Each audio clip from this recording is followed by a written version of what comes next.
Hey, this is Mark Henry, author of Dancing with Energy, Healing, Magic, and Mysticism. So today I'm going to be answering the question of why doesn't everyone do magic? Because it's a valid question. Somebody once asked me, if magic is so great, if it's so wonderful, why doesn't everybody do it? Why does my grandma do it? Why doesn't my friends do it? Well, your grandma might do it. That's a different issue. However, there are some pretty compelling reasons why everyone doesn't do it. One is that magic takes time. If you do it right, you will need to study texts. You'll need to join forums, maybe gather together with people, maybe take classes online or in person, and experiment to find your own strengths, your own weaknesses. And you will grow through your successes, but even more through your failures. So what I just said isn't very sexy. It really isn't. In fact, most people find that they just have a hard time finding the time. And it is not something that they want to get involved in because of the complications it might mean to their life, the implications of what it might mean for them as a person. So as a result of that, they kind of set it aside. Second one is that magic takes energy and it takes effort, which is somewhat related to the first one. Because there's the time that you have that you spend doing it, which most people feel like they can't set aside. Then there is the actual doing of the work, which sometimes turns people off. You will expend a lot of energy and effort towards your magical goals and your magical learnings.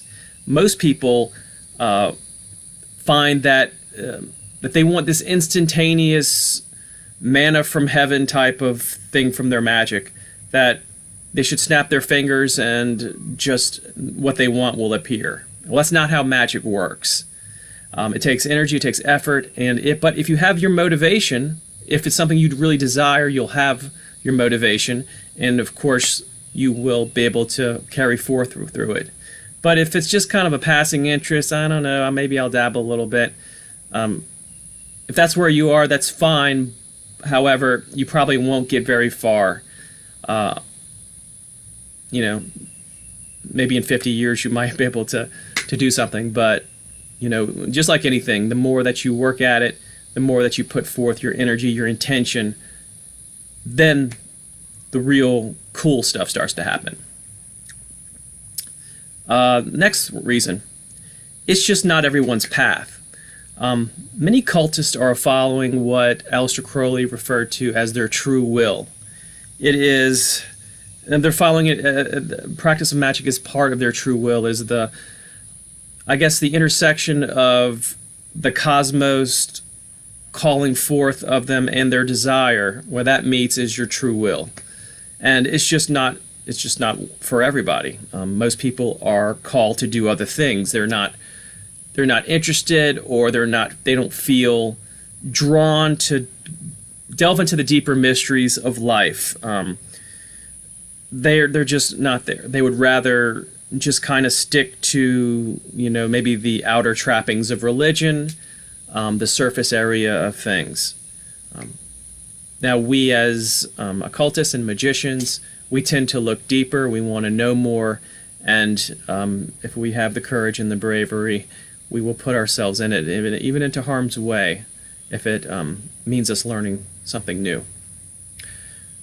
Last thing is that people have a kind of a lack of realization of their own power, or maybe they may realize it, but they again choose to set that aside. As it's said in that Spider-Man movie, with great power comes great responsibility, and that great responsibility for some people they interpret as a burden. But that is what magic can serve. Life is much simpler and easier when you kind of stick to the epidermis of life. And it's human nature. I don't blame anybody, and I don't want to come across as being judgmental. Life offers us enough stressors, and things that come our way that some people would rather just kind of stick to what they can do and kind of stick to what's safe and what they're comfortable with. However, I think that magicians and occultists, that they're generally not satisfied with that, that they want something more. They're just, they kind of get bored with that.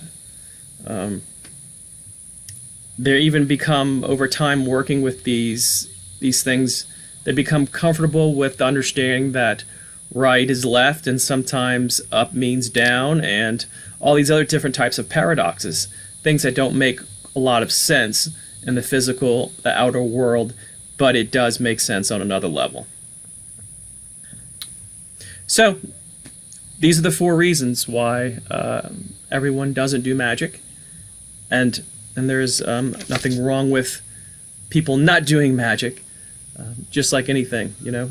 People who are drawn to different sports, different arts, different activities, and there are going to be certain people who are naturally exceptional at magic, and there are people who are naturally exceptional at certain parts of magic, and they may be less adept naturally with the aptitude for certain other things.